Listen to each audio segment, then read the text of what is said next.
Hello students, आप सभी का फिर से स्वागत है हमारे एक और नए वीडियो के अंदर। तो अगर आप इस चैनल पे नए हैं तो हमारे चैनल को जल्दी से सब्सक्राइब करें तथा मैं आपको इस चैनल्स के ऊपर बायोलॉजी के कुछ इंपॉर्टेंट जानकारी देने वाला हूं जो नीट के पॉइंट ऑफ व्यू से इंपॉर्टेंट है तथा क्लास 11th और 12th के स्टूडेंट्स के लिए वेरी हेल्पफुल हो सकती हैं। तो आज मैं आपको थोड़ा सा विटामिन के बारे में बताने वाला हूँ।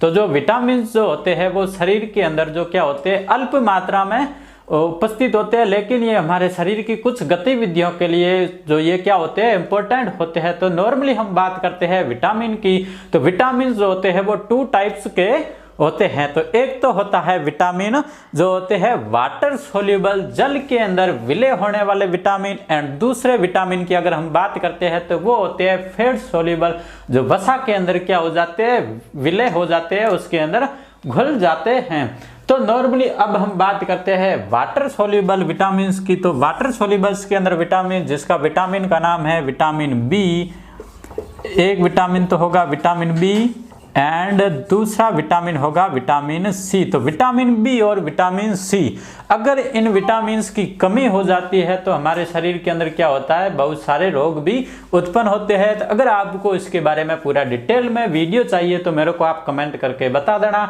और जब भी आप ये पूरा वीडियो देखोगे और सब्सक्राइब कर लेना तो मैं आपको अगले एक वीडियो के अंदर पूरी इसकी डिटेल्स या फिर इसके रोगों के बारे में संपूर्ण वीडियो बना के बता दूंगा। तो नॉर्मली हम बात करते हैं विटामिन बी की। तो विटामिन बी जो होते हैं वो नॉर्मली कई प्रकार के होते हैं, कई टाइप्स के होते हैं। जैसे विटामिन B1 हो गया तो जिसे हम क्या बोलते हैं थायमिन कहते हैं। एंड नेक्स्ट जो है विटामिन B2 जिसे हम क्या बोलते हैं राइबोफ्लोविन कहते हैं। एंड विटामिन B3 जिसे हम क्या बोलते हैं नियासिन कहते हैं।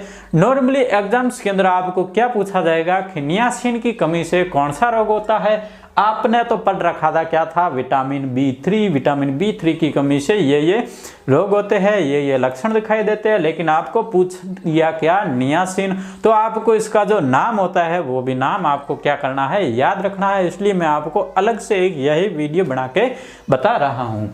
तो उसके बाद में जो विटामिन B5 है तो ये कई बार एग्जाम्स के अंदर पूछा भी गया है पेंटाथोनिक एसिड। तो जब पेंटोथेनिक एसिड जो है वो क्या है विटामिन B5 है, और विटामिन B6 को हम क्या बोलते हैं पायरिडोक्सिन भी कहते हैं विटामिन B6 को।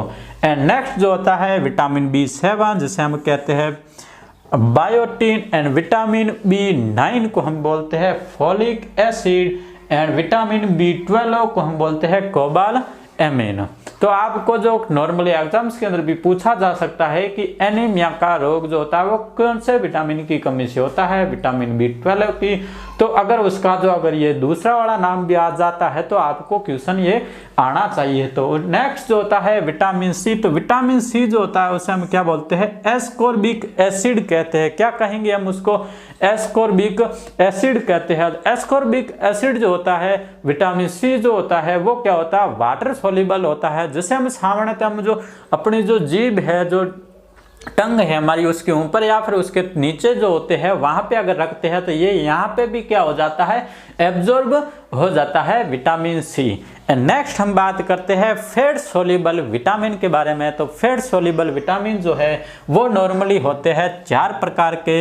एक तो विटामिन ए, डी, ई और के।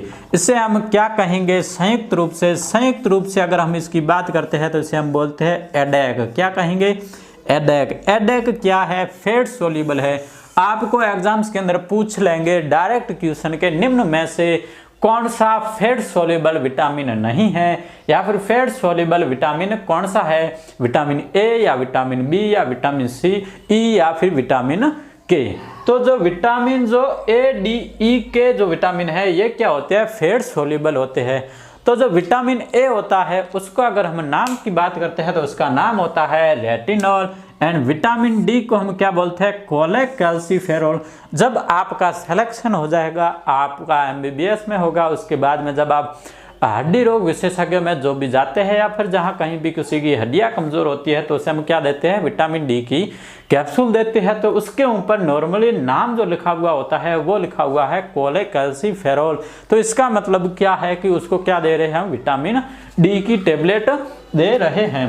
एंड नेक्स्ट होता है विटामिन ई। विटामिन ई को हम क्या बोलते हैं, टोकोफेरॉल। विटामिन ई को हम क्या बोलते हैं, ब्यूटी विटामिन भी बोलते हैं। विटामिन ई के जो कैप्सूल होते हैं वो क्या करते हैं, हम जो हमारे शरीर के ऊपर जो त्वचा होती है उसके ऊपर भी लगाते हैं। हमारे जो हेयर होते हैं हेयर्स के अंदर भी इसको यूज करते हैं, जो ये क्या करता है, हेयर ग्रोथ को भी बढ़ाता है। इसके जो फंक्शन के बारे में हम एक अलग से वीडियो बना के उसके बारे में बात करेंगे, तो आप हमारे चैनल को सब्सक्राइब भी कर लें। एंड नेक्स्ट हम बात करते हैं विटामिन के की। तो विटामिन के को हम बोलते हैं फाइलोक्विनोन। तो आई होप आपको ये थोड़ा सा जो मैंने छोटा सा एक वीडियो था, इसके अंदर विटामिन के दो टाइप्स होते हैं, एक तो वाटर सोल्यूबल, दूसरा होता है फैट सोल्यूबल। इन दोनों के बीच में डिफरेंट बताया है, जो आपको समझ में आ गया होगा। तो फ्रेंड्स, ऐसे ही वीडियो देखने के लिए आप हमारे चैनल को जल्दी से सब्सक्राइब कर लीजिए तथा इस वीडियो को अपने फ्रेंड्स के साथ में शेयर जरूर करें तथा एक कमेंट करके मुझे बताएं कि आपको ये वीडियो कैसा लगा। और अगर आपको इसके बारे में कोई भी क्वेरीज हो या फिर नीट से रिलेटेड कोई भी क्वेरीज हो तो आप मुझे कमेंट करके पूछ सकते हो। आप मेरे इंस्टा आईडी जो मेरे अबाउट के अंदर भी यहाँ पे अबाउट्स में दी हुई है, वहाँ पे जाके मेरे को इंस्टा पे फॉलो कर सकते हैं और वहाँ पे आप मेरे से डायरेक्टली बात भी कर सकते हैं। Thank you.